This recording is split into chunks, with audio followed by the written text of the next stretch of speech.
जी, अस्सलाम वालेकुम, क्या हाल है? सब लोग खैरियत से हैं?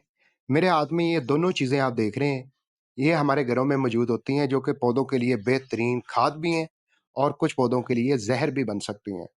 अगर इसका सही तरीका इस्तेमाल आप जान लें, बहुत फ़ायदा उठा सकते हैं।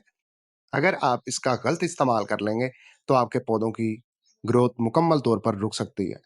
इन दोनों चीज़ों का इस्तेमाल अपने गार्डन में किन प्लांट्स के लिए करना चाहिए और किन प्लांट्स के लिए नहीं करना चाहिए, मुकम्मल इन्फॉर्मेशन इस वीडियो में है।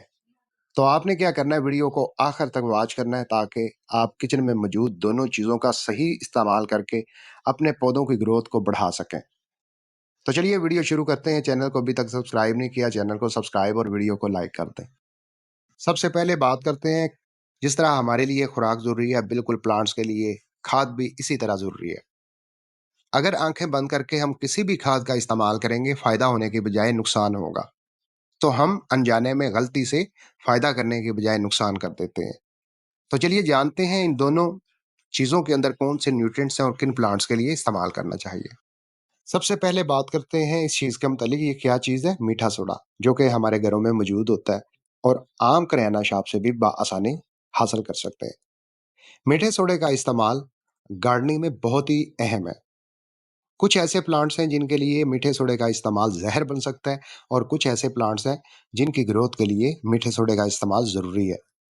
मसलन जिन पौधों के ऊपर खट्टे फल बनते हैं, जिस तरह लेमन है, किन्नू है, माल्टा है, स्ट्रॉबेरी है, अंगूर है, अनार वगैरह है, जिनके ऊपर खट्टा फल बनता है, उनके लिए मीठे सोडे का इस्तेमाल करेंगे तो जहर साबित होगा, यानी कि उन पौधों की ग्रोथ रुक जाएगी। मजीद जो सिट्रस प्लांट के अलावा प्लांट्स हैं, उनके लिए मीठे सोडे का इस्तेमाल कर सकते हैं। इसके पीछे जो सीक्रेट है, वो सीक्रेट ये है कि मीठा सोडा बुनियादी तौर पर मिट्टी की साख्त को तब्दील करता है। ये कोई खाद वगैरह नहीं है, सिर्फ मिट्टी की साख्त को तब्दील करता है। मिट्टी 2 तरह की होती है, एक अल्कलाइन मिट्टी और एक तेजाबी मिट्टी, जिसे एसिडिक मिट्टी कहते हैं। अगर सिट्रस प्लांट की मिट्टी में मीठे सोडे का इस्तेमाल करते हैं, तो वो मिट्टी मीठी हो जाएगी, यानी कि अल्कलाइन हो जाएगी। उसके अंदर सिट्रस प्लांट ग्रो करना छोड़ देंगे, इसलिए मीठा सोडा सिट्रस प्लांट के लिए, खट्टे फल वाले पौधों के लिए ज़हर है, उनके लिए आपने इस्तेमाल नहीं करना। सिट्रस प्लांट के अलावा जितने भी प्लांट हैं, उनकी अगर ग्रोथ रुक जाए, तो हमने मिट्टी की साख्त को तब्दील करना है, यानी कि उसकी मिट्टी के अंदर जो तेजाबियत मौजूद है उसे कम करना है, और मिट्टी की तेजाबियत को कम करने के लिए हमने मीठे सोडे का इस्तेमाल करना है। इसके अलावा मीठे सोडे का और कोई फायदा नहीं है। अगर यहाँ तक क्लियर हो चुका है, तो अब समझते हैं मीठे सोडे का इस्तेमाल कब और कितना करना चाहिए। नंबर वन, मीठे सोडे का इस्तेमाल आपने कब करना है? जब आप देखें कि आपके एरिए का पानी खारा है। सेकंड नंबर पर, जब हम मुसलसल खादों का ज़्यादा इस्तेमाल करते हैं और वो भी केमिकल खादों का इस्तेमाल करते हैं, तब भी मिट्टी के अंदर तेज़ाबियत बढ़ जाती है, मिट्टी एसिडिक हो जाती है। तो लिहाज़ा हमने मीठे सोडे का इस्तेमाल करना है। इस्तेमाल कैसे करना है? बहुत ही सिंपल है, 10 लीटर पानी लेना है और 1 चम्मच भर के मीठे सोडे का डालना है और शेक करके 15-20 मिनट, आधे घंटे के लिए रख देना है। और उसके बाद मीठे सोडे वाला जो पानी है, ये अपने गमलों की मिट्टी में डालें। जब गमलों की मिट्टी में ये पानी डालें, तो इतना पानी डालें कि मिट्टी का कोई भी हिस्सा खुश्क ना रहे। जैसे ही आप मीठे सोडे वाला पानी डालेंगे, मिट्टी के अंदर जो तेजाबियत है 3 दिन के अंदर अंदर खत्म होगी। जैसे ही मिट्टी अल्कलाइन होगी, पौधों की नशोनुमा ऑटोमेटिकली तेज हो जाएगी।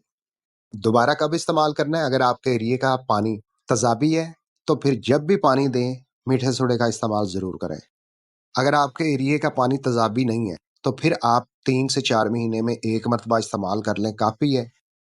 आगे आ जाते हैं जी। दूसरी ये चीज़ है, इसे बोलते हैं फटकरी। ये भी अमूमन हमारे घरों में मौजूद होती है और आम किराना शॉप से मिल सकती है, ऑर्गेनिक मैटर है।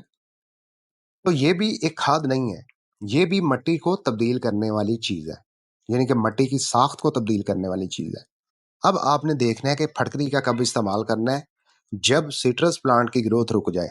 तो आप समझ लें, आपके पौधों की मिट्टी अल्कलाइन हो चुकी है, यानी कि मिट्टी के अंदर मिठास बढ़ चुकी है। तो हमने यहाँ पर काम क्या करना है? सिट्रस प्लांट की मिट्टी में तेजाबियत का इजाफा करना है। एसिडिक मिट्टी बनाएंगे, पौधे बगैर खादों के ग्रो करना शुरू कर देंगे। जब भी फटकरी का इस्तेमाल करना है, सिट्रस प्लांट के लिए करना है, सिंपल सा काम है।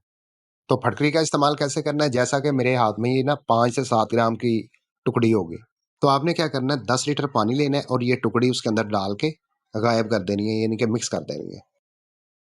मिक्स करने के बाद यही लिक्विड सिट्रस प्लांट की मिट्टी में डाल देना है। जैसे ही ये सिट्रस प्लांट वाली मिट्टी में पानी डालेंगे, मिट्टी के अंदर अल्कलाइनिटी की कमी होगी, तेजाबियत बढ़ जाएगी।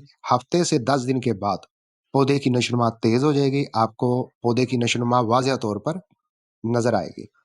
तो आपने इन दोनों बातों को ज़हन में रखना है, यानी कि सिट्रस प्लांट की ग्रोथ रुके तो फटकरी का इस्तेमाल करना है। सिट्रस प्लांट के अलावा जितने भी पौधे हैं, उनकी ग्रोथ रुके तो मीठे सोडे का इस्तेमाल करना है। अगर कोई मसला नहीं है, पौधे सही तरह ग्रो हो रहे हैं, तो फिर बिल्कुल भी इस्तेमाल ना करें।